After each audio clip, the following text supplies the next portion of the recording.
Hi, my name is Nicole Green.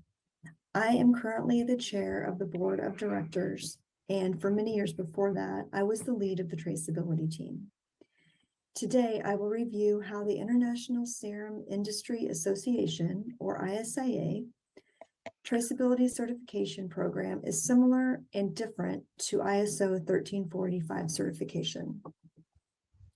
Hopefully, through this process, you will learn more about the ISIA and the traceability process. First, some background. The ISIA Traceability Certification Program is an international set of standards for the blood products and animal serum industry. The emphasis of the ISIA Traceability Program is on systems and controls to ensure quality and traceability of a product from where the material is collected at the abattoir all the way to the end user. ISO certification is the internationally recognized standard for quality management systems, or QMS. Organizations use ISO 9001 to determine the ability to consistently provide products and services that meet customer and regulatory requirements. ISO 13485 is a set of standards specific to meeting the requirements of medical device manufacturers.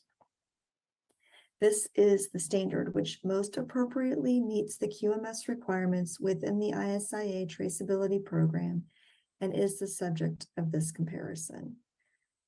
Both are international certifications, and while they have many similarities, they also differ significantly.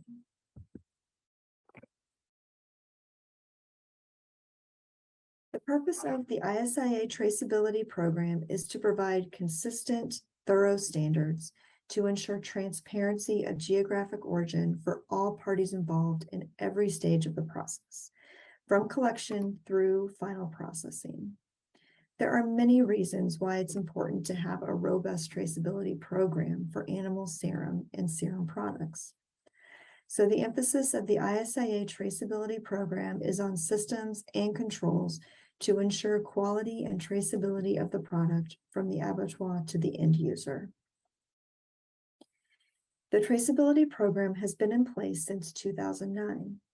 ISIA member companies who are ISIA traceability certified not only enjoy the satisfaction of providing high quality serum and serum products, but they are also able to publicly claim compliance with the certification standards defined and approved by the association. They are permitted to use the ISIA certification seal on their respective websites and also on marketing and sales literature. A complete list of certified companies is available on the ISIA website. A sound traceability audit is based on several key aspects. During the process, the whole supply chain is included in the scope. Thus, independently owned raw material suppliers and abattoirs are included in the audit. All facilities used by the ISIA company are within the scope, as well as secondary processing facilities, which may be independent of the parent company, and even storage facilities. The supply chain is reviewed through randomly selected batches to ensure there is evidence of where the material was collected through to material available for end users. This assures complete traceability and quality of products as they move through various companies and even countries. A current traceability certification audit is confirmation of truth and source, as well as the quality of serum products. As I mentioned before, ISO certification is the internationally recognized standard for quality management systems, QMS. ISO 9001 is defined as the international standard that specifies requirements for a quality management system. Organizations use that standard to demonstrate the ability to consistently provide products and services that meet customer criteria and emphasizes process improvement. ISO 13485 specifies requirements for a quality management system where an organization needs to demonstrate its ability to provide medical devices and related services that consistently meet customer and applicable regulatory requirements. So, why do you need to be ISIA traceability audited if you are ISO 13485 certified? As you can see, the ISIA traceability and ISO 13485 certifications have different purposes. So let's compare more specifics of the two audits. The next two slides highlight aspects of the different certifications by looking at specific areas. The purpose of the two audits is significantly different. The ISIA focus is on systems and controls to ensure quality and traceability of a product from the abattoir to the customer. ISO 13485 specifies requirements for a quality management system where an organization needs to demonstrate its ability to provide medical devices and related services. The focus of the audits is also significantly different. The ISIA audit is animal serum and plasma specific. The ISO audit is for medical devices. The frequency of the audits is different. The traceability certification is good for 3 years, and the ISO audit requires a follow-up each year.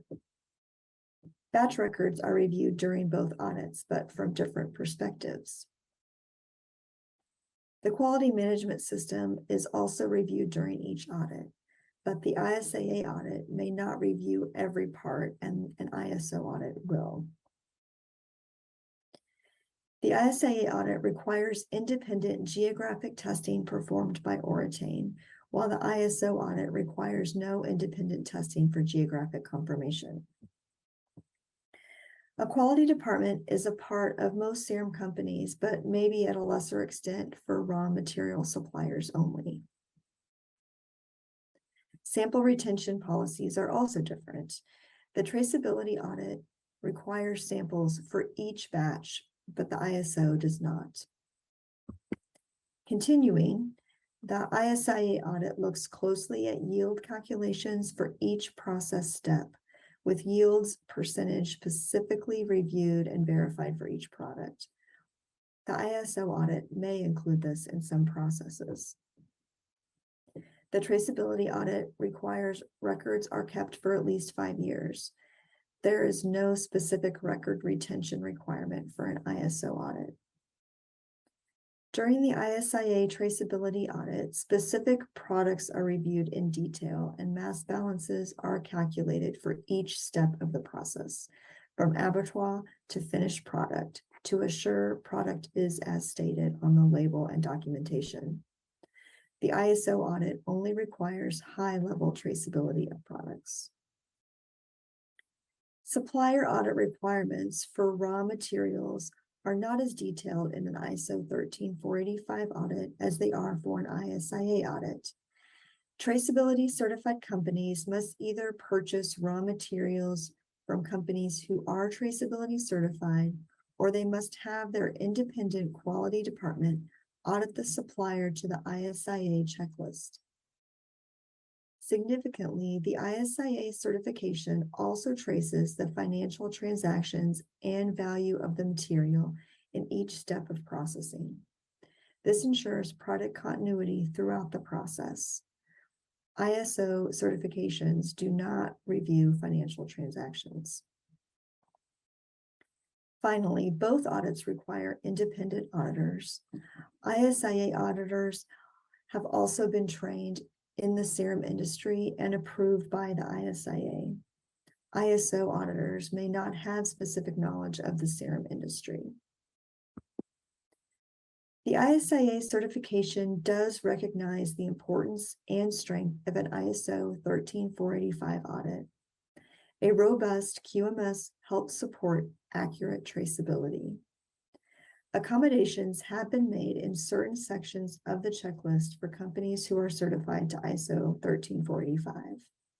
However, if evidence is present showing these requirements are not met, this will be noted in the report and could lead to a nonconformance. In conclusion, the ISIA Traceability Audit Program has been in place for more than 10 years. It has changed dramatically and will continue to adapt to the needs of the serum industry. The ISIA website contains up-to-date information on the industry, including the table discussed earlier. If you have any questions, feel free to contact the ISIA staff, Rosie, Steve, or Catherine. Now we'd be happy to answer any questions. Thank you for your time and participation.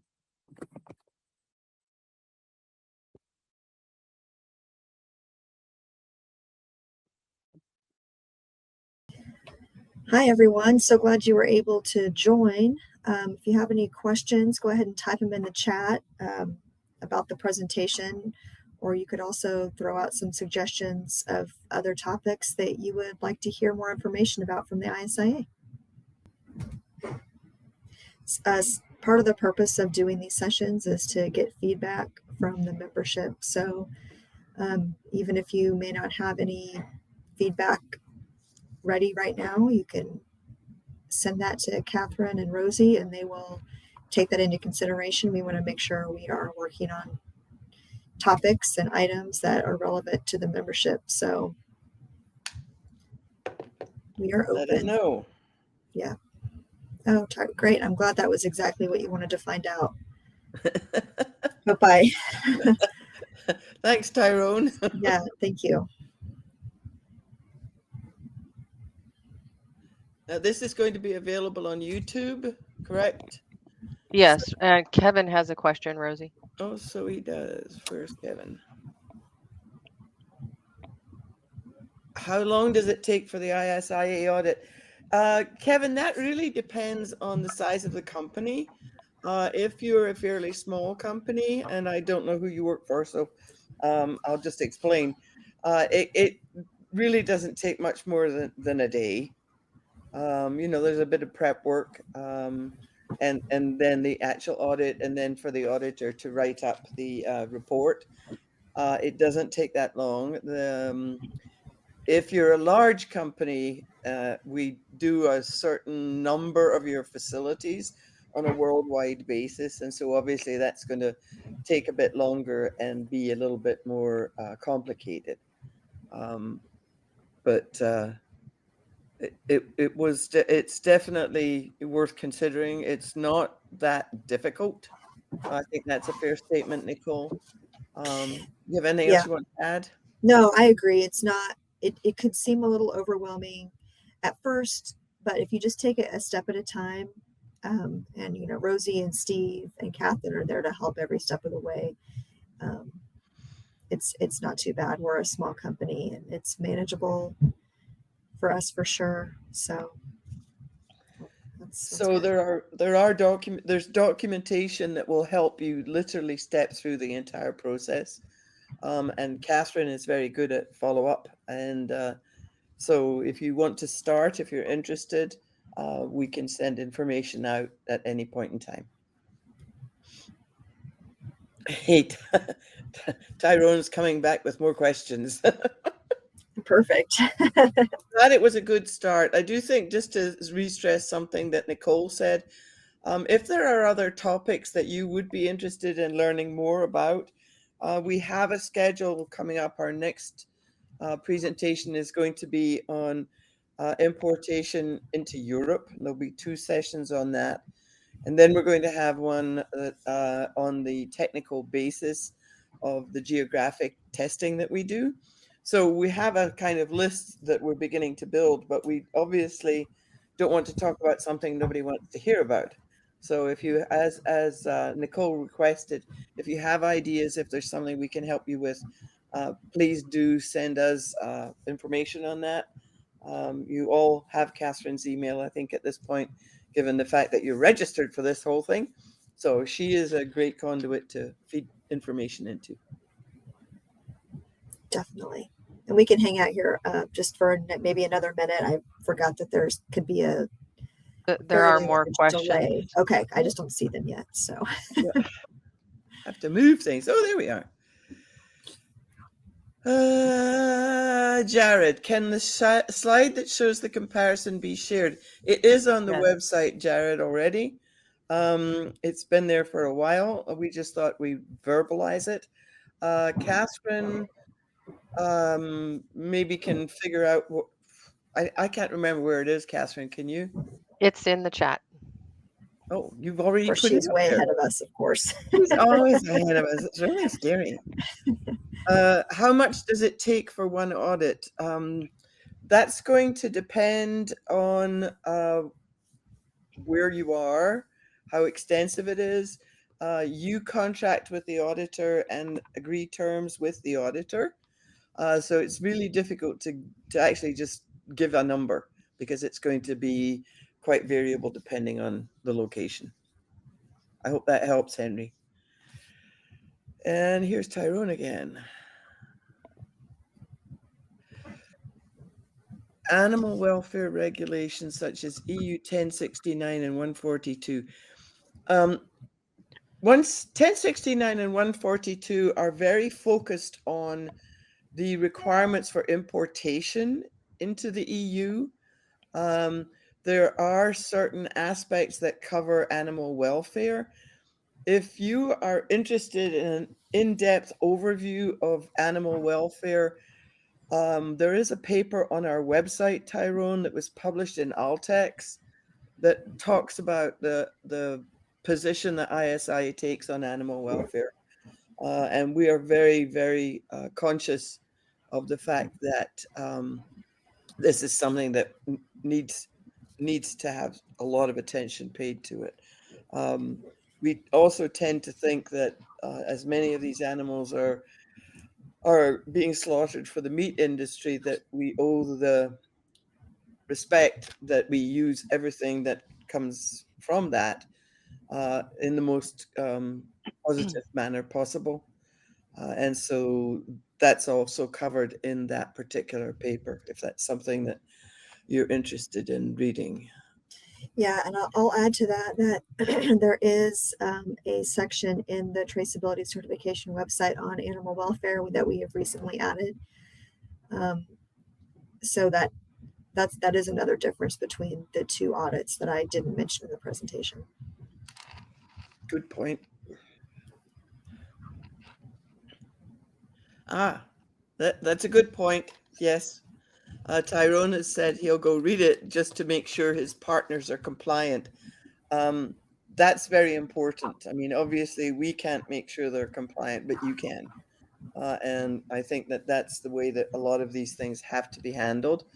If we provide information, then you have something to work from. So that paper, I think, would be very helpful to you.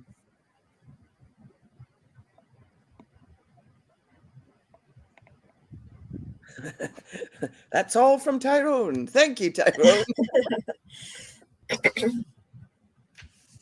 Seems like maybe that's all from everybody else too. All right. Thanks again, everyone, for attending, and we appreciate your time. And we've enjoyed it. We hope you have too. Thank you. Bye.